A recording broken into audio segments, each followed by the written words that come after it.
देवताओं की, छोटे देवता और बड़े देवताओं की। तो इस तरीके से हर अमावस पर हर महीने में इसी तरीके से रोटी निकालती हूँ। कैसे हैं आप लोग? आप सब बहुत अच्छे से होंगे। तो दोस्तों मैं भी बहुत अच्छे से हूँ और मैं सुमन शर्मा आपका स्वागत करती हूँ अपने new blog Suman Sharma blog में। तो दोस्तों आज है बड़ अमावस और आज मतलब बड़ी वाली अमावस है और आज के दिन बड़े के पेट की पूजा होती है। तो चलिए करते हैं अपने दिन की शुरुआत। तो मैं दूध लेकर आ गई थी, उसके बाद तो जब मैं दूध लेने गई, आज मैं और दिनों से जल्दी उठ गई थी और जाने से पहले मैंने झाड़ू पोछा कर दिया था और आने के बाद मैं सबसे पहले नहाने चली गई और अपनी मतलब फटाफट से मैंने अपना मंदिर साफ़ कर दिया नहाने के बाद। और अब मैं किचन में आ गई हूँ, तो मैं अब रख रही हूँ दूध का पद गर्म होने के लिए, क्योंकि इसमें से थोड़ा सा दूध मुझे पूजा के लिए निकालना होगा, क्योंकि आज है जैसे बड़ अमावस है। तो थोड़ा सा हम कच्चा दूध भी शिवलिंग पर भी चढ़ाते हैं और भगवान को स्नान कराते हैं, तो वो कच्चे दूध और जैसे पंचामृत करके चढ़ाते हैं, उसमें दही, गंगा जल, थोड़ा सा खांड, शहद, देसी घी, ये सब मिलाकर हम जो जल बनाते हैं उसी से भगवान जी को हम स्नान कराते हैं। तो फटाफट से मैंने दूध रख दिया था गैस पर गर्म होने के लिए और उसके बाद मैं अब पूजा की तैयारी कर लेती हूँ, क्योंकि मंदिर में अब अभी मेरे को कहानी भी पढ़नी है और फिर मंदिर भी जाना है, तो काफ़ी टाइम लगने वाला है। तो फटाफट से चले चलते हैं, पहले दूध रख देती हूँ और साथ ही साथ मुझे आज खीर भी बनानी है, पितरों का भोजन बनेगा और साथ मैं बनाऊँगी साथ में राजमा और उसके साथ बनेगा थोड़े से या खीर बनेगी या बनाएंगे जो सेवइयाँ होती हैं, बेम्बिनो जिन्हें हम कहते हैं। तो बहुत सारी चीज़ें करनी है, बहुत जल्दी जल्दी इस तरीके से मैं अपने काम पर लग गई थी। साथ ही मैंने ले लिए थे राजमा, जिनको मैंने पानी से कई बार निकाल लिया था। ये पानी से निकाल लेते हैं। तो दोस्तों मैंने देखिए राजमा भिगो दिए थे रात को, क्योंकि आज हम बनाएंगे राजमा। बहुत दिनों से राजमा नहीं बनाया था, अगर ना बनाए तो फिर मन करता है कि थोड़े दिन में राजमा बनाए। तो चढ़ा देते हैं कुकर में सबके साथ।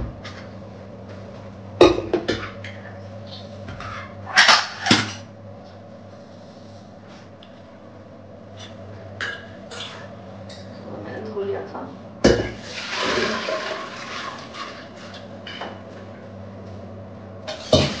तो इसमें हम डालेंगे, जब मैं राजमा बॉईल करती हूँ तो इसमें मैं साथ के साथ डाल देती हूँ थोड़े से मेथी दाने, ताकि फ्राई ना करे।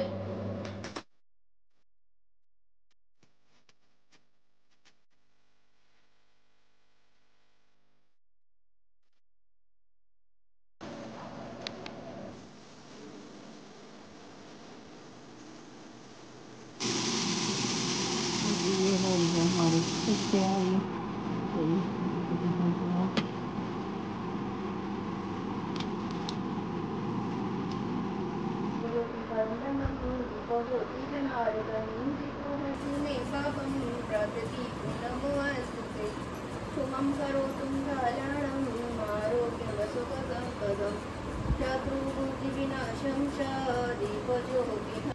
तो मैंने फटाफट से भगवान को स्नान कराने के बाद जल्दी से अपनी जो पूजा थी वो शुरू कर दी थी। सबसे पहले मैंने गणेश जी की आरती करी और उसके बाद मैंने पढ़ी वट सावित्री की कथा और जल्दी से मैंने पहले सूरज को, इसमें सबसे पहले हमने सूरज को जल दिया।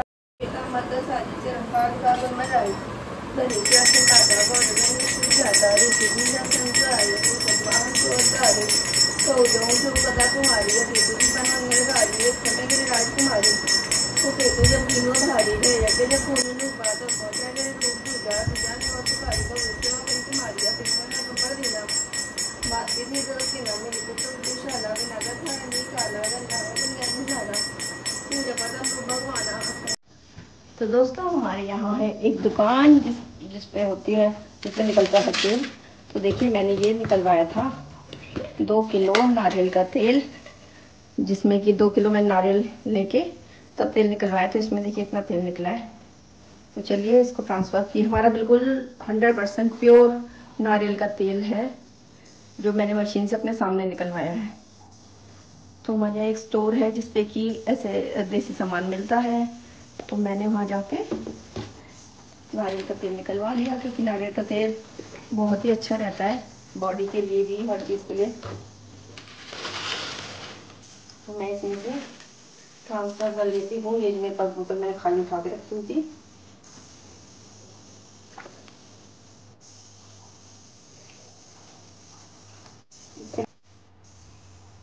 हमारी पूरी होटल बन चुकी है। इसका मतलब हमारा 2 किलो में 1.5 किलो तेल निकलता है।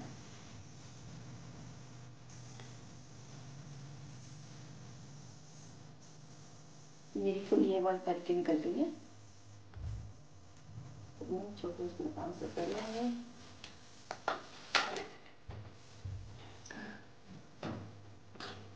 बस ये वाला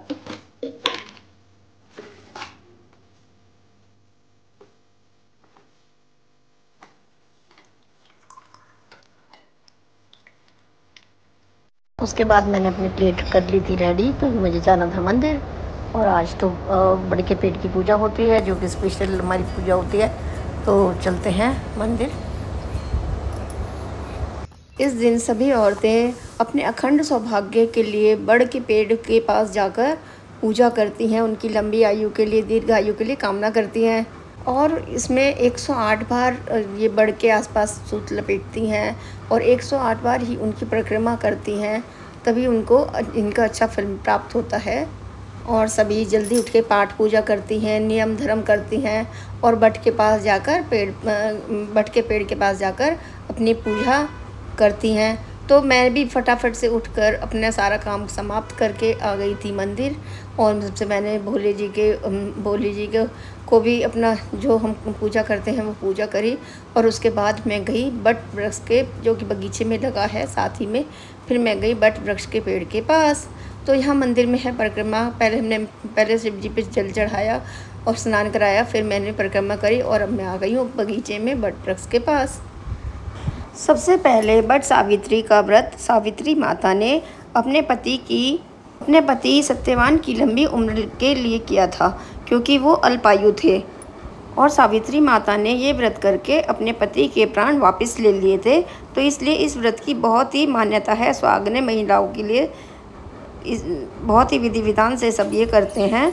तो इसमें हम पीले हल्दी से भी हम बड़ पे अपने हाथों के जो निशान हैं वो लगाते हैं। और 108 बार हम इन पे कलावा बांधते हैं। और 108 बार आप चाहें तो जल लेकर इसे परिक्रमा भी कर सकते हैं। और इस पूजा की शुरुआत सबसे पहले गौड़ गणेश बनाकर, मिट्टी की गौड़ गणेश हम बना सकते हैं, उससे करी जाती है। तो आप चाहें तो मिट्टी की बना सकते हैं, आप चाहें तो वहाँ पर आपको बनी बनाई पंडित जी दे देते हैं, तो आप उनसे भी कर सकते हैं। और आप चाहें तो आप सुपारी पर भी कलावा बांधकर लपेटकर गौड़ गणेश बना सकते हैं। तो सबसे पहले जो पूजा की शुरुआत है वो गौड़ गणेश से करते हैं। तो इसमें हम गणेश जी को रोली और चावल ये सब कुछ अर्पित करेंगे। और जो सावित्री माता की उसके नाम का हम सिंदूर चढ़ाते हैं। और उसके बाद हम घी का जो दीपक है वो अर्पित करते हैं। इस दिन दान पुण्य का बहुत ही महत्व बताया जाता है। और कुछ औरतें तो 16 श्रृंगार की जो चीज़ें हैं वो दान में देती हैं। और कुछ हाथ से जो करने वाला पंखा होता है वो दान करते हैं, खरबूजा दान करते हैं। तो मैंने भी खरबूजा और पेठा दान कर दिया था। तो जो भी आपकी श्रद्धा हो उसके हिसाब से आप अपना दान पुण्य का कार्य कर सकते हैं। तो इसमें 5 बार या 7 बार बट के पेड़ से गले भी मिलते हैं। तो मैं आ गई थी घर और फटाफट से मैंने चढ़ा दी थी अपनी खीर, क्योंकि इस दिन पितरों के लिए भी भोजन निकलता है। तो मैंने फटाफट से खीर की जगह सेवइयाँ बनाना शुरू कर दिया था, क्योंकि मीठे में कुछ भी बना सकते हैं आप, ऐसा कुछ भी नहीं है कि खीर ही बनाए। तो मैंने जो सेवइयाँ होती हैं वो बनने के लिए रख दी थी। अब मैं फटाफट से सेवइयाँ बनाने का ये फ़ायदा है, एक तो ये बहुत ही जल्दी बन जाती हैं, दूसरा मैं इसमें एक बार जल्दी से मैं जैसे दूध डाल देती हूँ, इलायची पाउडर डाल देती हूँ, तो फटाफट से हमारी जो ये है ये 10 मिनट के 5 मिनट में ही बन के रेडी हो जाती है। और एक दूसरी तरफ मैंने मान लिया था पूड़ी का आटा। तो सबसे पहले मुझे भोजन निकालना था देवताओं के लिए, पुत्रों के लिए। मैंने फटाफट से गर्मा गर्म पूड़ियाँ उतार दी। और सबसे पहले अपने जो मंदिर में, क्योंकि मेरे को जो जोत जला रखी थी हमने छोटे देवताओं की, बड़े देवताओं की, तो मुझे सबसे पहले देवताओं के लिए निकालना था भोजन। तो फटाफट से मैंने गर्मा गर्म 4 पूड़ी उतार ली और इन पे मैंने खीर रखी। और जो राजमा थे, क्योंकि अभी तक उसमें छौंक नहीं लगा था, राजमा में नमक डाल के उबाले हुए थे, तो मैंने थोड़े से राजमा रखे, थोड़ी सी खीर रखी। और मैंने फटाफट से अपने जो सबसे पहले प्रसाद के लिए अपनी पूड़ी बना ली, ताकि मैं भोग लगा के सबसे पहले ये जो भोजन है वो गाय को दे के आ सकूँ। तो मैंने फटाफट प्रसाद के लिए पूड़ी बना ली थी। मैंने सबसे पहले 4 पूड़ियाँ उतारी और उनके ऊपर 2-2 करके उनके ऊपर रखी थोड़ी सी खीर। और उसके बाद तो देखिए सेवइयाँ बन चुकी थी। फटाफट से चलिए चलते हैं मंदिर में और भगवान को लगा कर आते हैं भोग। तो मैंने पूड़ी के ऊपर थोड़ी सी राजमा भी रख दिए थे, थोड़ी सी रख दी थी सेवइयाँ। तो अब जाके सबसे पहले अपने जो इष्ट देवता हैं उनको भोग लगाना है, क्योंकि आज के दिन भोग का बहुत महत्व है। ये मान्यता है कि जो भी हम भोग लगाते हैं अपने छोटे देवताओं, बड़े देवताओं को, अपने इष्ट देवताओं को, वो भोजन उन तक अवश्य ही पहुंचता है। तो अमावस वाले दिन अवश्य ही अपने पितरों के लिए भोजन हमें निकालना चाहिए, ताकि जो उनकी, हमारे जो पितर हैं उनकी तृप्ति हो सके। तो ये एक वो था हमारा जो नियम धर्म है, ये हमें ज़रूर निभाना चाहिए। हर अमावस पे हमको ऐसा करना चाहिए। तो अब पूजा का काम तो हो गया था ख़त्म। अब मैं फटाफट से राजमा चौंकने लगी थी, क्योंकि बेटे को भी लगी थी भूख। तो फटाफट से मैंने अपनी जो राजमा था उन्हें बनाना शुरू करा, और जल्दी से उसके बाद अपने लिए खाना बनाएंगे। तो राजमे का मसाला जितना अच्छे तरीके से भुना जाए, राजमा उतने ही ज़्यादा टेस्टी बनते हैं। और जितना भी जब भी मैं छोले या राजमा बनाती हूँ तो जो मसाला है उसको भूनने में थोड़ा टाइम लगाती हूँ, तभी जो हमारे राजमा या छोले अच्छे बनते हैं। बस मसाले में अच्छी तरह हम इस मसाले को भून लेते हैं।